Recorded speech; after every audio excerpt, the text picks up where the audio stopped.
Dami ko nakikita. Diyos ko, Lord. Patawad. Ang kasalanan nga pala talaga yung mata, no?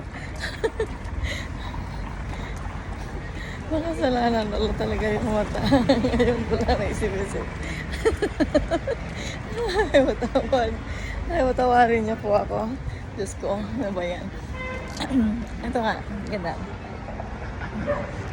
Di ba? Herbs. Oh, okay. Ayan.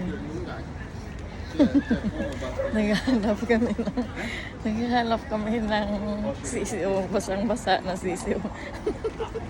Kung paano namin lilitsunin.